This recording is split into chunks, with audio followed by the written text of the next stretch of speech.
Martín Vizcarra fue trasladado a otro penal. Decían que de Barbadillo tenía que irse al Lurigancho, de acuerdo a la calificación en estricto que hace el INPE, pero por temas de seguridad decidieron enviarlo al penal de Piedras Gordas o Ancón 2, como se conoce el día de hoy. Está en nuestros estudios José Tello Alfaro, exministro de Justicia, precisamente para hablar sobre este tema. ¿Cómo está? Bienvenido al Día con Willax. Buenos días, Perla, y por tu intermedio un saludo también a toda la audiencia de Willax. A ver, esa decisión llama la atención, parece una decisión que en realidad tendría una intencionalidad política o no la tendría.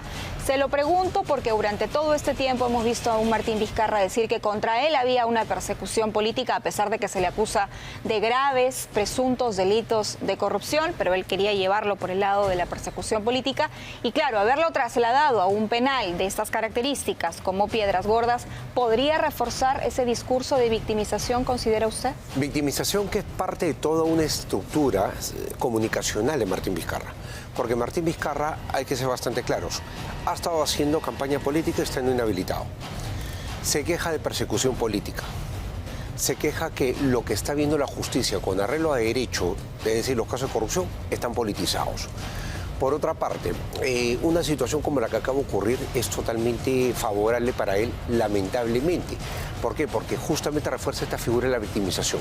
Hay que ser bastante claros y en este sentido dejar las cosas como corresponde. Esta ha sido una decisión política, no es técnica. O sea, el INPE no ha actuado técnicamente, ha actuado políticamente. Que tienen una tabla, que tienen valores. Mira, eso pasa a segundo plano cuando la figura, en este caso del recluso, de la persona privada de libertad, es un expresidente. Esa condición no la tiene cualquier persona.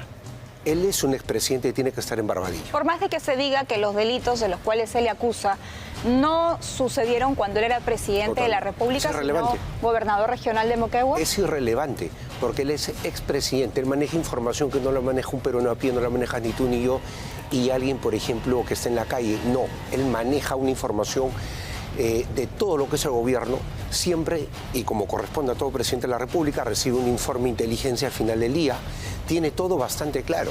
Entonces, una persona con ese nivel de información no lo puedes tener en un penal común y corriente, tiene que estar en Barbadillo.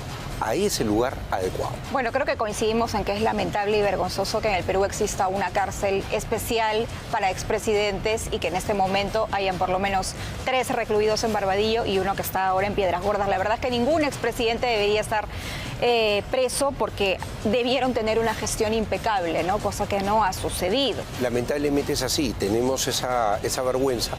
Pero también, si lo queremos ver del lado positivo, también se demuestra que la justicia está actuando.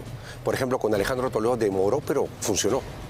¿Cómo es? Yo recuerdo incluso, justo antes de dejar la cartera de justicia, trajimos a Alejandro Toledo y si se hace un poco de recuento, decíamos permanentemente, y me tocaba a mí como vocero en el sector justicia, de que Alejandro Toledo iba a responder sí o sí ante la justicia, y eso está ocurriendo ahora.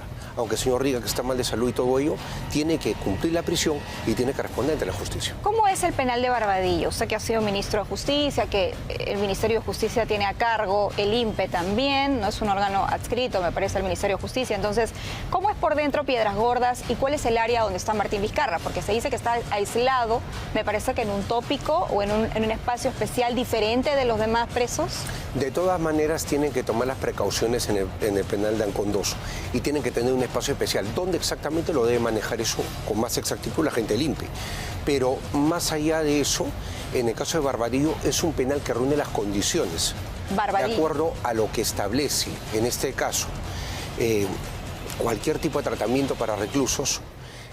Ese penal cumple con los requisitos. Es decir, nadie puede decir que dentro de ese penal se violan derechos humanos, que están en condiciones infrahumanas. No, tiene las condiciones que puede tener cualquier recluso con cierta comodidad para que pueda, digamos, llevar sus procesos en prisión y todo. ¿Y en Piedras Gordas sí? ¿Se podrían estar violando derechos? Piedras Gordas, ahí habría que ver dónde lo tienen a Martín Vizcarra. Y como lo vuelvo a señalar, es un tema que tiene ya con exactitud, para tampoco no caer en especulaciones, verlo el equipo del INPE. Aproximadamente 2.000 internos en Piedras Gordas por toda clase de delitos. Que no, no está tan saturado el penal, claro, porque el promedio están en 138, 140% de saturación. O sea, hablamos nosotros que tenemos tenemos pues una sobrepoblación carcelaria y también tenemos un problema de hacinamiento que justamente demanda ahora que se tengan que tomar medidas para construir nuevos penales. Usted decía al inicio de esta entrevista que en su criterio definitivamente esta había sido una decisión política. Sí. ¿Por qué se toma esta decisión y a quién finalmente termina favoreciendo? La verdad, me parece que si quieren evitar movilizaciones hacia a favor de Martín Vizcarra, bueno, claro, Barbadillo puede ser más asequible que Piedras Gordas, la zona de Ancón, pero en el caso particular de lo que ha ocurrido me parece que se le está favoreciendo, porque esto sin lugar a dudas fortalece una posición de victimización. Es un trato diferenciado. ¿Le están haciendo un favor en el fondo a él? Claro, porque está siendo objeto de una discriminación. Hay que ser bastante claro en algo.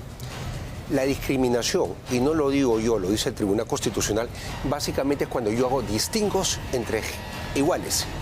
Entonces, Ollantumala, Martín Vizcarra, Pedro Pablo Kuczynski, Pedro Castillo, que tienen la condición de expresidentes de la República. ¿Y por qué el gobierno de Dina Boluarte quisiera hacerle un favor? El hecho de trasladarlo hacia otro penal me parece que genera una discriminación que podría sumar, y ahí viene la respuesta a tu interrogante, a la tesis de la defensa de Martín Vizcarra, que justamente habla pues de una persecución política. Ahora, ¿por qué? Mira, hay que ver quizás cómo decantan las cosas en los siguientes días para encontrar un poco más de sentido a esta decisión, que me parece que la quieren pasar por agua tibia diciendo que es un tecnicismo cuando en realidad es una decisión política, pero lo que sí te digo, en política no hay casualidades, así que hay que ver exactamente hacia dónde va esto. No, pero además la prensa internacional ya lo está mencionando así, ¿no? Porque lo que dicen algunos portales es el gobierno dispuso el traslado de Martín Vizcarra a otro penal. Es que depende del gobierno. Claramente, exacto, porque el INPE depende del Ministerio de Justicia y el ministro de Justicia rinde cuentas al presidente o presidenta. Ahora bien, Martín Vizcarra ha utilizado su cuenta de ex Twitter para decir yo voy a resistir, yo voy a quedarme aquí, no quiero que interpongan ninguna medida, no voy a apelar esta decisión, pero sin embargo su hermano, Mario Vizcarra, el día viernes ha ingresado una presentación o una medida de habeas corpus que lo que buscaría es precisamente sacarlo de la cárcel. Claro, y obviamente argumentos, por eso decía que ahí en cierta forma le favorece, argumentos como este, en el cual, o sea, él habla de una persecución política, de un maltrato de parte del sistema, e incluso se fortalece más, como lo podemos advertir, con este traslado que no es técnico, sino es político. Entonces, si le dan el habeas corpus al final, el que quedaría en libertad podría pedir un asilo político bajo este supuesto también de persecución. No se puede descartar nada, porque lo vuelvo a señalar, en política no hay casualidades. Acá hay algo que es un móvil político y esto se tiene que aclarar en los próximos días. Muchísimas gracias, José Tello Alfaro, exministro de Justicia, conversando esta mañana con nosotros sobre el tema de Martín Vizcarra, que todavía tiene para rato, sobre todo con esta presentación de habeas corpus. Aunque Martín Vizcarra tenga un discurso diferente, al final su hermano termina haciendo lo contrario de lo que él dice, ¿no? Y no sorprende, ¿no? Es la misma persona que dijo que no se había vacunado, cuando sí se había vacunado y primero que todos. Bueno, vamos a hablar ahora de nuestro país, porque ha habido la presentación del equipo ante la Corte Interamericana de Derechos Humanos por esta ley de amnistía que había sido promulgada por la presidenta Dina Boluarte. Yo quiero, en primer lugar y enfáticamente, decir que venimos en representación, en primer lugar, de las 60.000 víctimas que en el Perú causó el terrorismo de Sendero Luminoso y el MRTA. Fue una audiencia donde el Estado peruano se impuso ante la Corte Interamericana de Derechos Humanos. Una reunión donde los representantes de las víctimas de los casos Barrios Altos y La Cantuta alzaron su voz de protesta ante la ley de amnistía para policías y militares por casos de terrorismo. Una audiencia donde la Corte además pudo escuchar la postura del Estado y también la de la Comisión Interamericana de Derechos Humanos, cuyo presidente acusó que nuestro país ha incumplido las decisiones adoptadas por la Corte. Sin embargo, el Estado ha incumplido decisiones adoptadas por la Corte Interamericana en el presente asunto, como ya dije, incluso medidas provisionales. Y entonces nos plantean como si el Perú estuviera incumpliendo, como si el Perú estuviera rebelde, como si el Perú se comportara de modo malcriado frente a la Corte. Y esto es inaceptable. No podemos admitir la narrativa y el pensamiento único que se pretende imponer y que supone el escrutinio eterno de los miembros de las Fuerzas Armadas, de los policías, de los miembros de los comités de autodefensa. El Estado peruano, a través de sus representantes, aclaró que dicha ley solo alcanza a aquellos policías, militares y ronderos procesados por casos de terrorismo, pero que hasta el momento no hayan recibido sentencia. Quiero decir con claridad que si revisamos el artículo 1 del texto, se refiere a casos en que no ha recaído sentencia. Entonces, si no ha recaído sentencia, me pregunto por sentido común, no como abogado, sino por sentido común, ¿qué relación tiene esto con la sentencia de Barrios Altos y de La Cantuta? El abogado Ángel Delgado señaló además que la Corte no está autorizada para hacer una supervisión de ejecución de sentencia, pues ese trámite no está contemplado en la Convención Americana de Derechos Humanos. Este es un procedimiento espurio, abusivo por parte de la Corte, que además no está contemplada dentro de sus competencias establecidas en la Convención Americana de Derechos Humanos, que es la ley que debería guiar su actuación.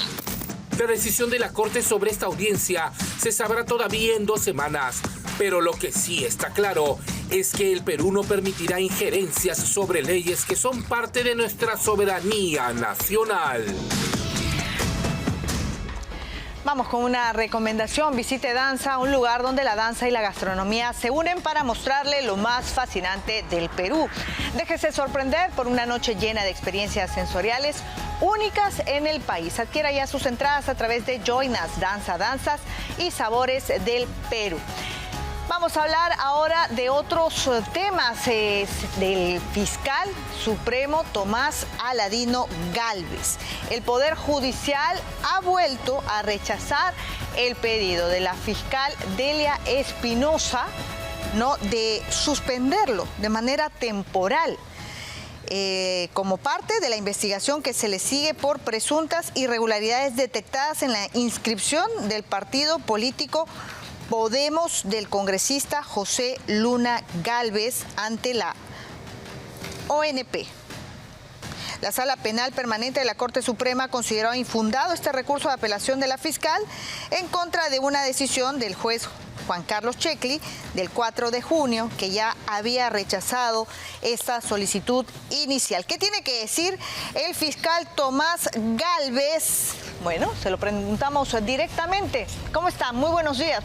Muy buenos días y muchas gracias por la oportunidad. Bueno, sin rodeos, ¿cuál es su opinión? Nuevamente, la fiscal de la Nación, con quien usted ahora se sienta a tomar algunas decisiones en el Ministerio Público, vuelve a intentar que usted no esté en el Ministerio Público. Claro, no es una nueva solicitud, sino es la apelación de la misma. Correcto. Porque como has dicho, el doctor Checli la rechazó en primera instancia. Pero es un nuevo intento. Subió a la sala, claro, es un nuevo intento. ¿Qué opina usted? Pero es que es un pedido sin pies ni cabeza. Además, ese pedido tiene carácter delictivo, porque comete prevaricato y además incurre en una infracción constitucional, además de faltas muy graves que serán de competencia de la Junta Nacional de Justicia y que yo voy a denunciarla, obviamente. Va a denunciar este caso. Claro. Ahora, claro. ¿Por qué es tan incómodo usted ante la fiscal Delia Espinosa? Mira, en realidad ella tiene una opinión en la Junta como presidenta de la Junta, porque es fiscal de la Nación y presidenta de la Junta, pero a veces propone pues cosas un poco confrontacionales contra otras instituciones. Deme un hecho puntual, por ejemplo.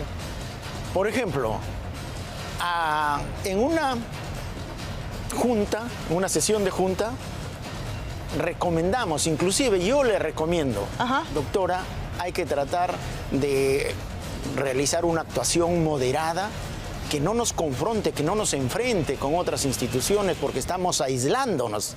Le digo, se está aislando el Ministerio Público. A la semana rompió la Defensoría del Pueblo. hizo un registro en la Defensoría del Pueblo con todas las consecuencias que apareció como que... A pesar de lo que le puedan recomendar. A pesar de que conversamos. Ahora, usted no es la primera vez que acusa a la fiscal Espinosa No lo estoy acusando, estoy escribiendo una nota. Pero en otras entrevistas usted la acusa de resistirse a cumplir cualquier ley, ha señalado, que tiene una conducta confrontacional. Y ahora viene esta apelación que le atañe directamente. ¿Usted la ha denunciado formalmente? Bueno, voy a denunciarla porque en realidad ella sigue con su hostigamiento, con su persecución, con su acoso, ¿ya? Y yo pensaba no denunciarla porque, como digo, con esta solicitud de suspensión para el ejercicio del cargo, eso es delictivo, porque ella no tenía ninguna competencia para solicitar ese requerimiento. ¿Quiere saber lo que ella piensa de usted? ¿Qué cosa dice? A ver. Vamos a ver. Me imagino que presentará su denuncia. Claro, sería bueno que él describa en qué consiste. No puedo responder lo que está en la cabecita del doctor, simplemente lo que yo recomendaría que presente su denuncia, porque es grave, y que señale quiénes le estarían haciendo daño. Eso es grave. Vamos a hacer un poco de contexto. Es la respuesta al fiscal, doctor, y a la denuncia, todavía no formal, eso me va a contar, sobre que a usted le estarían haciendo un reglaje, que lo sigue. ¿Qué le responde a la fiscal? Mira, te decía primero para concluir la anterior pregunta. Esa solicitud tiene contenido delictivo, es infracción constitucional y además son faltas muy graves, ¿ya? Que requiere una denuncia, sí requiere denuncia. Pero ¿qué sucede? Para lograr la armonía en la Junta, yo lo he dejado. Pero ahora veo que ella está pidiendo que lo denuncie. O sea, pero esto es por el otro caso. Esto es por el tema del reglaje que usted ha denunciado. No es consciente de lo que hace, porque esos son delitos graves que yo he tratado de mantenerlo ahí, de no denunciar. Pero usted ha dicho que lo están siguiendo. Ahora, en este segundo caso, cuando la doctora Patricia Benavides visita mi oficina, ¿ya? El primer día que se fue. El día que regresa. Claro, el día que regresa. Público. Ese mismo día, personal de imagen y creo que de integridad estaban filmando. Ya como una persecución que nos estaban haciendo. ¿Ya? Pero no cree usted... Ese día, pero no, pues, ese día. Es que ellos no son periodistas, ni tienen que estar filmando a los fiscales supremos. Pero ya eso era un síntoma de persecución, casi de acoso. Muy bien. Pero después ya me han estado persiguiendo a dónde iba, ¿ya? ¿Con quién me reunía? ¿Dónde almorzaba? Y esa información lo traían a imagen o a integridad, obviamente que trabaja directamente con la fiscal de la Nación. Ahora, le pregunto, entonces... Pero déjame concluir eso. Entonces, de ahí, pero esa información no la podían introducir en una carpeta, porque primero carpeta no había y la información era pues delictiva, ¿no es cierto? Es acoso. Entonces, ¿qué hacen? Mira, inventan de ahí, de la misma imagen, como que alguien remite una denuncia anónima en contra mía porque me estoy reuniendo con alguna persona que tiene un proceso, ¿ya? Claro. Y después ahí mismo mandan otra nota a la fiscalía donde se investiga a esa persona. Sí, doctor Gálvez, le pregunto directamente, entonces, ¿hay espionaje en el Ministerio Público? Obviamente que está, y eso lo voy a denunciar, claro que sí, a pedido de la doctora sobre todo. ¿Por qué? Porque, doctora Delia Espinosa, hay que tener cierta prudencia por un lado, pero sobre todo hay que ser francos. Usted está mandando gente que me siga y ya lo tenemos identificados. Ese mismo día, mi seguridad intervino a las personas que nos estaban siguiendo. ¿Quiénes son? Y tengo ahí, no recuerdo en este momento, pero uno es el subgerente de imagen. Y así otras personas que hacen seguimiento constante. Me reúno, entro a un restaurante, ya lo saben. Pero, obviamente, en la Fiscalía de la Nación hay gente que no está de acuerdo con eso. Y de inmediato me pasan la voz. Ahora, ¿usted le ha dicho esto directamente a la fiscal? No he tenido oportunidad, pero en la primera junta que tengamos voy a tener que emplazarla para que cese esa conducta de acoso. Emplazarla y denunciarla, usted acaba de decir, Obviamente ¿no? que tengo que denunciarla, porque esto no puede quedarse así. La doctora parece que es inconsciente. Por ejemplo, me dice que me denuncie. O sea, no es consciente que lo que hace son delitos. O sea, ya casi está a nivel de inimputabilidad. Eso es grave. Usted ha dicho que ella está descalificada para estar en el Ministerio Público. Una persona que se deja dominar por sus impulsos, por sus pasiones, por sus emociones, y que pierde la objetividad y que con eso se enfrenta a todas las demás instituciones, el Estado es uno solo. Tiene que trabajar en armonía una entidad con otra. Pero acá hay ella se enfrenta a todas. Hay otro tema también que es grave, ¿no? El tema de resistencia al cumplimiento de las leyes. Claro. ¿No? Ahora, ¿quién la sostiene? ¿Y por qué sigue en el cargo? Ella tiene un nombramiento de la Junta de Fiscales Supremos y ese es su título que tiene como fiscal de la Nación. Pero obviamente eso no le da facultades ni competencias para enfrentarse a las demás instituciones, para pretender incumplir las decisiones de otras autoridades, Poder Judicial, Junta Nacional de Justicia. Está descalificada, doctor. Está totalmente descalificada en este momento. Debe dar un paso al costado. Está haciendo persecución y acoso. Si lo hace conmigo, ¿te imaginas con otros? ¿Te imaginas con otros? ¿Usted se siente representado con Delia Espinosa como fiscal de la Nación o tiene que dar un paso al costado? Ya es una persona que ha perdido la compostura, que ha perdido la ecuanimidad y la objetividad. Y una persona así, que actúa emocionalmente, ya no puede ser la jefa del Ministerio Público, la persona que dirige. ¿Quiénes son sus padrinos? Te repito, lo sostiene el título de designación, de elección que le ha dado la Junta de Fiscales Supremos. Obviamente la Junta puede sacar un pronunciamiento en sentido contrario. No lo voy a hacer yo. Si se diera el caso puede hacerlo. Pero además, obviamente tiene las personas que lo han nombrado. Las personas que lo han nombrado están sosteniéndolo. Eso es fuera del Ministerio Público. Ahora, doctor, dos preguntas rapiditas. A ver, usted en una entrevista ha señalado que desde el Ministerio Público, a propósito de la fiscal de la Nación, había la intención de revisar o por lo menos evaluar en la Junta de Fiscales Supremos esta ley de amnistía a militares que ha sido ya promulgada por el Ejecutivo. ¿Se ha quedado pendiente? ¿Ya lo revisaron? Claro, citaron para una junta para revisar la ley y para tomar una decisión al respecto, específicamente para autorizar la interposición de una demanda, una acción de inconstitucionalidad contra la ley de amnistía. Pero en ese tiempo, yo soy post-COVID, he estado 45 días en UCI, justamente me destituyen mientras estaba en UCI, tengo mis controles. Y ese día tenía un control, me dispusieron varios exámenes y no pude ir ese día.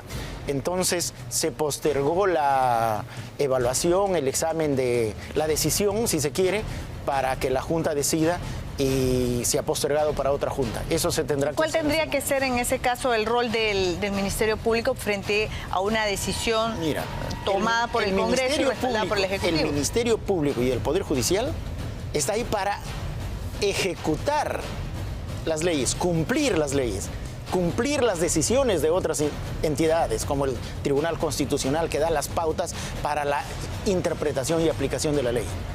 El Ministerio Público no tiene que estar enfrentándose contra todos los que resuelven de manera que no le gusta a la fiscal de la Nación. En ese caso, yo creo que por lo menos en este momento en que estamos confrontados entre peruanos, entre instituciones, no es prudente la interposición de una demanda de inconstitucionalidad. Además que sería contraproducente o digamos inoficioso. ¿Por qué? Porque esa ley ya produjo sus efectos y se tiene que aplicar. Aun cuando haya una resolución de una demanda de inconstitucionalidad y el tribunal la declare inconstitucional, ya surtió sus efectos. O sea que sería inoficioso, solo una medida confrontacional que no conduciría a nada. Vamos a ver en qué queda. Gracias, doctor, por haber estado con nosotros esta mañana en Al Día con Willax. Lo esperamos para una segunda parte. Vamos a otros temas, 7:47. Hacemos una pausa y regresamos con una entrevista con la congresista Patricia Chirinos. Varios temas en agenda, entre ellos el regreso de Santibáñez. Volvemos.